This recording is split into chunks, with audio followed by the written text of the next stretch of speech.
તંદુરસ્ત બાળક એ જ તો છે દેશનું ઉજ્જવળ ભવિષ્ય. નમસ્કાર, હું છું મિથુન.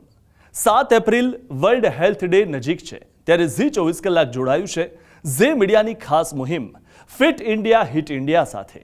અને આ કડીમાં આજે આપણી સાથે એક એવી હસ્તી છે જેઓ હજારો બાળકોના જીવનમાં નવ આશાવાદ લાવ્યા છે.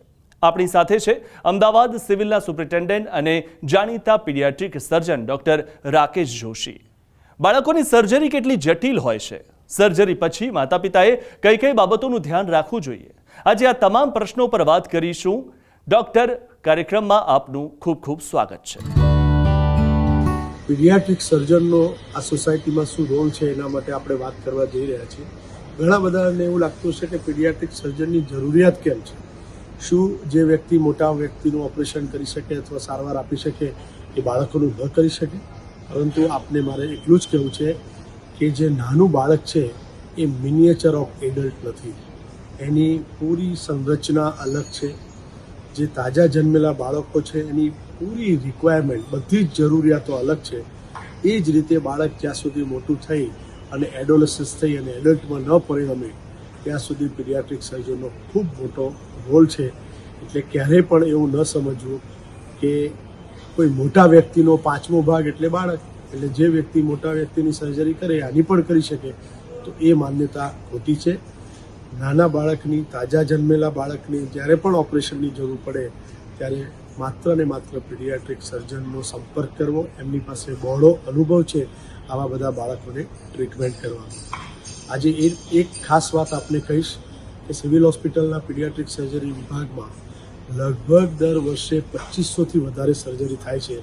એટલે આપ જોઈ શકો છો કે કેટલા બધા ગુજરાત અને ગુજરાત સિવાયના રાજ્યમાંથી આવા બાળકો જ્યારે એને સર્જિકલ પ્રોબ્લેમ હોય ત્યારે એની સર્જરી માટે સિવિલ હોસ્પિટલમાં લઈ આવતા હોય છે. અને એ બધી જ પ્રકારની સર્જરીઓ ફ્રી ઓફ કોસ્ટ, એટલે કે મા કાર્ડ બી હોય કે જનની સુરક્ષા હોય કે RBSK હોય, કોઈ પણ સ્કીમ અંતર્ગત બાય એન્ડ લાર્જ બાળકોની બધી સર્જરી ફ્રીમાં કરવામાં આવે છે.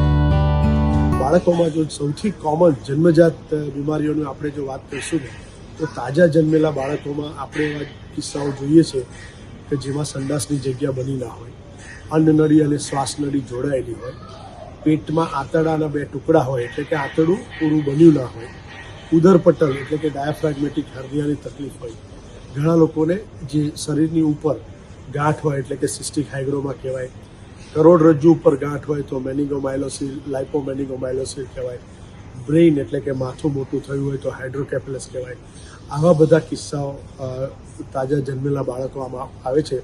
એની સાથે સાથે પેશાબ રિલેટેડ કિસ્સાઓ કહીએ તો પીયુ વાલ્વ એટલે કે પેશાબ કરવાની જગ્યા પર ઇન્દ્રિયમાં પેશાબનો રૂકાવટ, આવા કિસ્સાઓ પણ ઘણા આવે છે.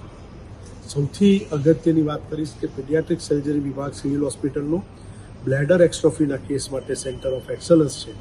એટલે કે જ્યારે જન્મજાત પેશાબની કોથળી બહાર હોય, પેશાબ કન્ટિન્યુઅસ ટપકતો હોય, સ્મેલ આવતી હોય, એવા કિસ્સાઓમાં ન માત્ર આપણા દેશમાંથી 14થી 15 રાજ્યોમાંથી દર્દી આવે છે, પણ બીજા 5 થી 6 દેશમાંથી પણ આવા દર્દીઓ સિવિલ હોસ્પિટલ આવે છે ને જેને સારા કરીને આપણે ઘરે મોકલી દઈએ છીએ. હવે આપણે એ વાત કરશું કે શું બાળકમાં સર્જિકલ તકલીફ હોય તો એ જન્મ પહેલાં ખબર પડે.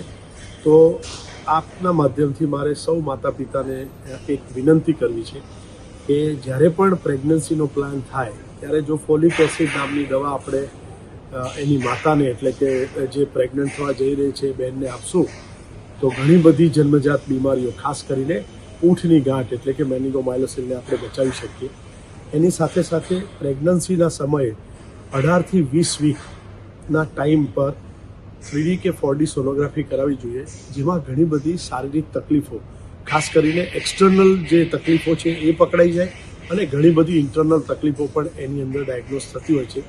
ખાસ કરીને ફરીથી કહીશ કે માથું મોટું થવું એ મેનિગોમાયલોસિસ એટલે કે કરોડરજ્જુની ગાંઠ હોય, ઉદરપટલ ડાયાફ્રાગ્મેટિક હર્નિયા હોય, હૃદયની બીમારી હોય, ઘણા કિસ્સાઓમાં આંતરડાની બીમારી હોય, ઘણા કિસ્સાઓમાં યુરોલોજિકલ એટલે કે કિડની પર સોજો હોય, પગમાં કોઈ ડિફોર્મિટી હોય એટલે કે એક્સટર્નલ ડિફોર્મિટી. આ બધી જ ડિફોર્મિટીની આપણને અંદાજ આવે છે, ખબર પડી શકે. અને એક વખતે ખબર પડી શકે તો અત્યારે આપણે ફિટલ સર્જરી જનરલી આપણા દેશમાં અવેલેબલ નથી અને એનો બહુ મોટો રોલ નથી. પરંતુ જ્યારે આપણને ખબર પડી જાય કે આવનાર બાળકને આ તકલીફ છે તો એટલીસ્ટ એ પ્રેગ્નન્સી આપણે ટર્શરી કેર સેન્ટરમાં ડિલિવરી થાય એનો પ્લાન કરીએ કે જ્યાં પીડિયાટ્રિક સર્જરી અવેલેબલ હોય, જેમ કે સિવિલ હોસ્પિટલ, એવી દરેક જગ્યાઓ કે જ્યાં પીડિયાટ્રિક સર્જન અવેલેબલ હોય ત્યાં એની ડિલિવરી કરવામાં આવે તો એ બાળકને તાત્કાલિક સર્જિકલ ટ્રીટમેન્ટ મળી જાય.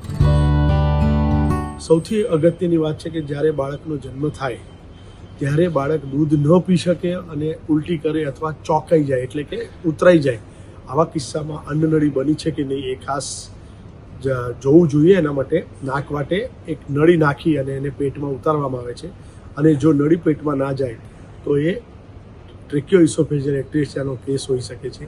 એ જ રીતે શરીરના બધા જ છિદ્રો એટલે કે એનસ એટલે કે સંડાસની જગ્યા છે કે નહીં એ પણ જોઈ શકાય છે. સાથે સાથે બાળક ફીડિંગ ન લે અને જો લીલા કલરની ઉલટી કરે, ગ્રીન કલર, તો આ પણ એક વોર્નિંગ કે રેડ ફ્લેગ સાઇન છે. તો આવા કિસ્સાની અંદર તાત્કાલિક પીડિયાટ્રિક સર્જનને બતાવવું જોઈએ. ગ્રીન કલર ઉલટી કરવાના ઘણા બધા કારણો છે જે સર્જિકલ હોઈ શકે છે, તો એમનો ઓપિનિયન લેવો જોઈએ. ક્યારેય પણ બાળક સંડાસ ન કરે, મતલબ જન્મ પછી જનરલી 24થી 48 કલાકમાં એનું સંડાસ થઈ જાય. જો એ ન થાય, લેટ થાય, પેટ ફૂલે તો ચેતાઓ, આંતરડાના ચેતાઓ રિલેટેડ પણ રોગ હોઈ શકે. એટલે આવા બધા જે સાઇન્સ છે, સૌથી અગત્યની અને મહત્ત્વની વાત એ છે કે તાજું જન્મેલું બાળક ફીડિંગ લે પ્રોપરલી, યુરિન બરાબર થાય, સ્ટૂલ વ્યવસ્થિત કરે અને વેઇટ ગેઇન કરે. શરૂઆતના અઠવાડિયામાં વેઇટ લોસ થશે, પરંતુ પછી વેઇટ ગેઇન કરશે તો એમ માનવાનું કે બધું જ બરાબર છે. પરંતુ આમાંથી કંઈ પણ અજુગતું હોય, ફીડિંગ ન લઈ શકતું હોય અથવા ઉલટી કરી દેતું હોય, પેટ ફૂલતું હોય, સંડાસ ન થતું હોય અથવા વધારે પડતો પીળિયો હોય, તો આવા કિસ્સામાં તાત્કાલિક પીડિયાટ્રિશિયન અથવા પીડિયાટ્રિક સર્જનને મળો, જેથી કરીને એનું નિરાકરણ આવી શકે.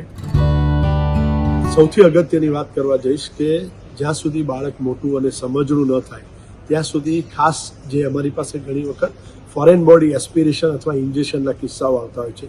સૌથી ડેન્જરસ જો હું કહીશ ને તો બેટરીના સેલ છે, જે ઇલેક્ટ્રોનિક્સ રમકડાની અંદર બેટરીના સેલ આવે છે, એ જો બાળકના અન્નનળીમાં જતું રહે કે હોજરીમાં, અને એ બેટરીમાંથી જે કેમિકલ લીક થાય એ અન્નનળીને પૂરી આમ એમ કહેવાય ને કે સાવ ખલાસ થઈ જાય, બાળી નાખે. હોજરીમાં પણ ઘણું બધું ડેમેજ કરી દે. ભૂલથી થમ્સઅપની બોટલ કે પાણીની બોટલમાં એસિડ જે બાથરૂમ ટોયલેટ સાફ કરવાનો રાખ્યો હોય અને એ પી જાય તો એની હોજરી એકદમ ખલાસ થઈ જાય.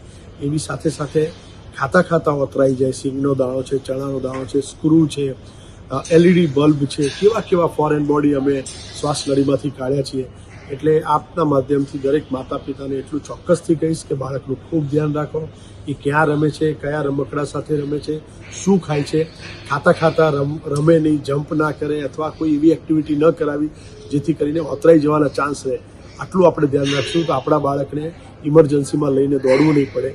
એક અગત્યની વાત એટલી જ કહીશ કે કોઈ પણ નોર્મલ બાળકને અચાનક શ્વાસોશ્વાસ વધી જાય તો એવું માનવાનું કે કંઈક અજુગતું છે.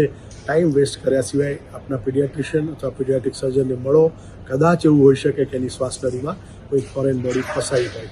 ફરીથી કહીશ, નોર્મલ બાળકને અચાનક શ્વાસોશ્વાસ વધી જાય કે શ્વાસ લેવામાં તકલીફ થાય તો આ એક વોર્નિંગ સાઇન છે, જે આપણે ઝડપથી ડૉક્ટર પાસે લઈ જઈએ તો એનો જીવ ચોક્કસથી બચાવી શકીએ છીએ.